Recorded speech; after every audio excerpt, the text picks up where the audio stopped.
తిరుపతి తిరుమల దేవస్థానంలో పనిచేసే ప్రధాన అర్చకులు, శాశ్వత ఉద్యోగులతో పాటు జర్నలిస్టులకు అలిపిరి నుంచి పేరూరు వరకు ఉన్న టీటీడీ భూముల్లో ఒక్కొక్కరికి 5 సెంట్ల స్థలాన్ని ఇంటి కోసం కేటాయించాలని కాంగ్రెస్ పార్టీ నాయకుడు చింతామోహన్ డిమాండ్ చేశారు.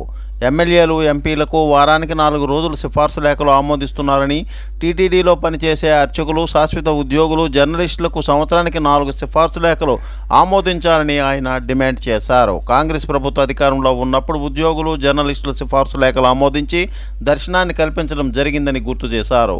టీడీపీ ప్రభుత్వంలో వచ్చాక ఎందుకు ఆపేశారని ఆయన ప్రశ్నించారు. చంద్రబాబు, సీనియర్ జర్నలిస్ట్, పూర్తి న్యూస్, తిరుపతి. రాస్తారు ట్రంప్కి, ఎవరో ఒకరు రాస్తారు, వాడు తరుక్కుంటాడు మిమ్మల్ని అందరూ, లక్షల మంది హిందువుల్ని. ఇప్పటికే కెనడాలో జరుగుతూ ఉంది ఇది, అమెరికాలో కూడా జరిగితే ఉన్న ఉద్యోగాలు పోతాయి. జాగ్రత్త. అన్య మతస్థుల గురించి మాట్లాడుతున్నటువంటి ప్రముఖులు కొంచెం తెలివితో మాట్లాడితే బాగుంటుంది. రెండవది, మేము టీటీడీ ఉద్యోగస్తులకి, జర్నలిస్టులకి ఇళ్ల స్థలాలు అలిపిరి నుంచి పోరూరు దాకా ఉన్నాయి. 400 ఎకరాలు. వాడుకో ఒకరాయి వాడుకో ఇంకెవడుకో ఇస్తున్నారు. దీన్ని మేము ఖండిస్తున్నాం కాంగ్రెస్ పార్టీ తరఫున. ప్రతి ఒక్క జర్నలిస్టుకి, ప్రతి అర్చకుడికి, ప్రతి శాశ్వత ఉద్యోగస్తులకి 5 సెంట్లు లెక్కన అక్కడ ఇళ్ల స్థలాలు ఇవ్వాలని డిమాండ్ చేస్తున్నాం. రేపో బాపో వస్తూ ఉంది జనవరి 1.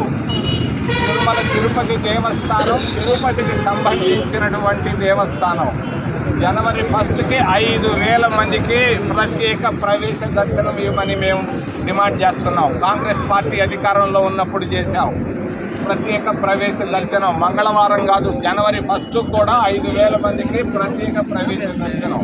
అదేవిధంగా వైకుంఠ ఏకాదశికి టోకన్లు అవన్నీ జాంతానాయి.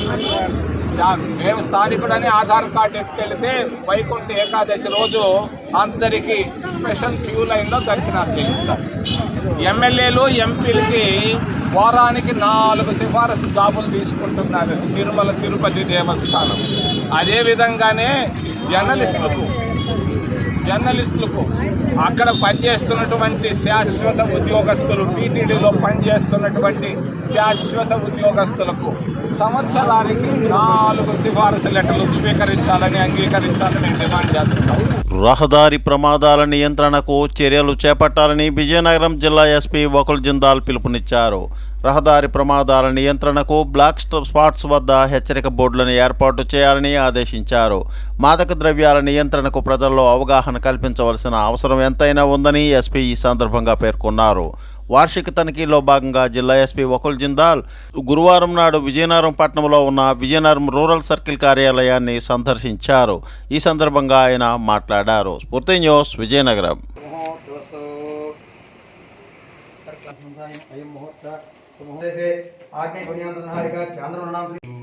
Police station Vizianagaram rural circle ఆఫీస్లో ఎట్లాంటి క్రైమ్స్ జరుగుతున్నాయి, ఎట్లాంటి ప్రాబ్లమ్స్ ఉన్నాయి, ఎట్లాంటి ఇల్లీగల్ యాక్టివిటీ జరుగుతున్నాయి అన్ని దాని మీద పరిశీలించడం జరిగింది. ఈ రూరల్ సర్కిల్ పరిధిలో ఎటువంటి యూఐ కేసులు ఉన్నాయి, అండర్ ఇన్వెస్టిగేషన్ కేసులు ఎలా ఉన్నాయి, దాంట్లో ఇన్వెస్టిగేషన్ ప్రోగ్రెస్ ఎలా ఉంది, అదేవిధంగా పెండింగ్ ట్రయల్ కేసులు ఎలా ఉన్నాయి అది పరిశీలించడం జరిగింది. అదేవిధంగా రోడ్ యాక్సిడెంట్స్ మీద ప్రత్యేకంగా దృష్టి పెట్టడం జరిగింది. సో రోడ్ యాక్సిడెంట్స్ ఎక్కడెక్కడ అవుతున్నాయి, యాక్సిడెంట్ ప్రోన్ స్పాట్స్ ఎక్కడెక్కడ ఉన్నాయి, అవి మనం ఏం మెజర్స్ తీసుకుంటే, ఏం ప్రికాషన్ తీసుకుంటే మనం యాక్సిడెంట్స్ తగ్గించగలము. అదేవిధంగా దాని భాగంగానే సిబ్బందికి అందరికీ గంట్యాడ పోలీస్ స్టేషన్ సిబ్బందికి హెల్మెట్స్ డిస్ట్రిబ్యూట్ చేయడం జరిగింది. సో పోలీస్ సిబ్బంది అందరూ కూడా ఖచ్చితంగా హెల్మెట్స్ వాడుకోవాలని. సో చాలామంది హెల్మెట్స్ వేయకపోవడం వల్ల యాక్సిడెంట్స్కి విక్టిమ్ అవుతున్నారు, యాక్సిడెంట్స్ వల్ల చనిపోతున్నారు. Please like, share, subscribe our channel.